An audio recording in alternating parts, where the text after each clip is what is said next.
नमस्कार दोस्तों, मैं रविहंस। मैं आप सभी का स्वागत करता हूं अपने चैनल पे। दोस्तों, आज हमेशा की तरह फिर से आज एक मोटिवेशनल स्टोरी मैं आप लोगों के लिए लाया हूं। दोस्तों, ये कहानी बहुत ही इंस्पायर्ड कहानी है, बहुत ही ज़्यादा इंस्पायर्ड स्टोरी है, बहुत ही इसमें मोटिवेशन इस कहानी में जुड़ा हुआ है। तो दोस्तों, इस कहानी को अंत तक जरूर देखिएगा और हमें कमेंट करके बताइएगा आपको इस कहानी से क्या सीख मिला है। तो दोस्तों, जो लोग हमारे इस वीडियो में पहली बार आए हैं, प्लीज़ हमारे इस वीडियो को लाइक कर दीजिएगा, सब्सक्राइब कर दीजिएगा और बेल आइकन को जरूर प्रेस कर दीजिएगा। चलते अपनी वीडियो की शुरुआत करते हैं।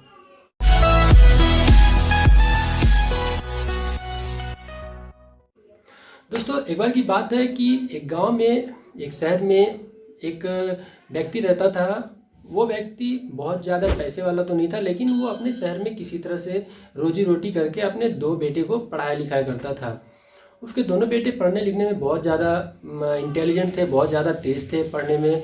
उसका दिमाग भी बहुत ज़्यादा तेज काम करता था। तो उसके माता पिता जो व्यक्ति था, वो अपने दोनों बेटे को मेहनत करके उन्होंने अपने दोनों बेटे को पढ़ाया, अच्छी नौकरी दिलवाई, अच्छे जॉब दिलवाए। लेकिन धीरे धीरे धीरे समय करता गया। जब वो दोनों जो उनके माता पिता जब बूढ़े हो गए, तो इन दोनों का अब अपने से खुद से काम करने का इन दोनों का अब शरीर नहीं रहा था। ये दोनों माता पिता जो थे, अपने बेटे की कमाई पे ही दोनों खाते पीते थे। जाहिर सी बात है कि माता पिता जब बूढ़े हो जाते हैं तो वो बेटे पे ही आश्रित रहते हैं, अपने बच्चों पे ही आश्रित रहते हैं। लेकिन यहाँ पे उनका सीधा उल्टा हो जाता है। इनके दोनों जो बेटे थे, वो दोनों बेटे अब सोचने लगे थे कि अब हम अगर यदि इनका देखभाल करेंगे तो हमारे बाल बच्चे का देखभाल कौन करेगा। क्योंकि उन दोनों बेटे की शादी हो चुकी थी, तो इनके बेटे ने सोचने लगे कि इनका बेटा सोचने लगा कि अगर हम इनके माता पिता की अपनी अगर हम देखभाल करेंगे तो फिर मेरे बच्चे और मेरी बीवी की देखभाल कैसे हो पाएगा, और हम उतने पैसे भी नहीं कमा पाते हैं। ये सोच के उन लोगों ने अब माता पिता से अलग होने की ठान ली। दोनों भाइयों ने आपस में एक मीटिंग बनाया, आपस में बातचीत किया और अपने माँ बाप से अलग होने की ठान ली।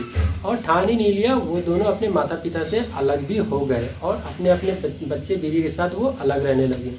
अब दोस्तों, इनका माता पिता जो बूढ़े अवस्था में थे, इनका अब खाना पीना कैसे होगा, इनका जीवन का गुजारा कैसे होगा, इन पे अब बहुत आफत आ चुकी थी तथा तो इन्हें कुछ ही दिन के बाद इनके पड़ोसी मुल्क से, पड़ोसी गांव से एक सूचना मिली कि इनके परिवार के किसी सदस्य का, इनके परिवार में कोई रिश्तेदार है, उनकी मृत्यु हो गई है। और उन्होंने जब उनकी मृत्यु हो गई थी तो उससे कुछ देर समय पहले उन्होंने अपनी सारी संपत्ति आपके नाम कर दिए। ऐसा समाचार इनके गांव वाले ने इनके शुभचिंतक कोई थे, उन्होंने इनको ये सूचना दे दी कि आपके कोई रिलेशन थे, कोई आपके चाहने वाले थे या आपके कोई रिलेटिव थे जो मरने से पहले आपको ये संपत्ति दे के गए हैं।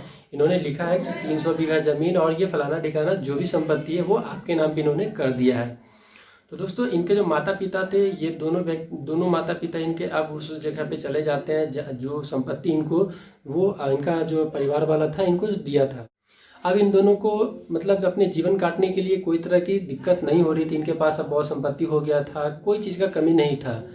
लेकिन कुछ ही समय के बाद इस चीज़ की जानकारी उनके दोनों बेटे को पता चल जाता है कि अब हमारे माता पिता के पास बहुत ज़्यादा संपत्ति है, बहुत आलीशान बड़ा घर है, बहुत ज़्यादा ज़मीन जायदाद है और पैसे की तो कोई कमी इनके पास है नहीं।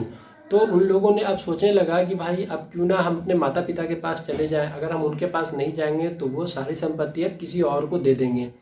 तो वो लोग अब धीरे धीरे अब सोचने लगे कि माता पिता के अब करीब जाएं, उन्हें अब प्यार देना, माता पिता को दुलार करना, माता पिता की सेवा करना, वो सब कुछ अब ये लोग इमोशनली अब करने लगे थे।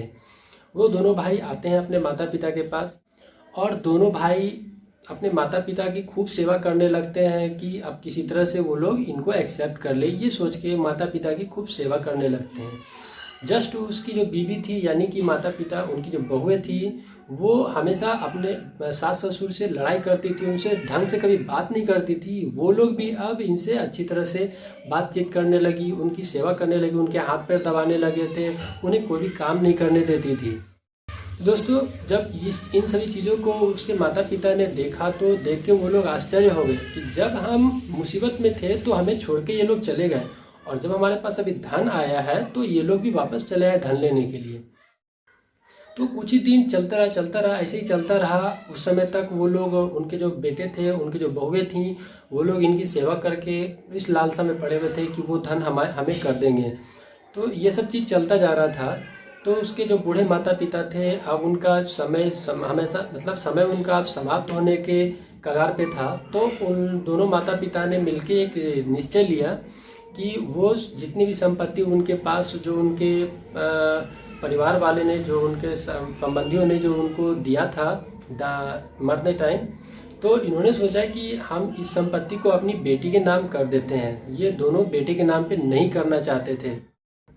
और इस चीज़ की जानकारी जैसे उन दोनों बेटे को मिली तो वो लोग बौखला गए। मतलब ये क्या हो रहा है, हमने इतनी मेहनत की, हमने अपने माता पिता की इतनी सेवा की, फिर भी हमें ना मिलके वो अपनी बेटी को क्यों दे रहे हैं, मतलब हमारी बहन को क्यों दे रहे हैं।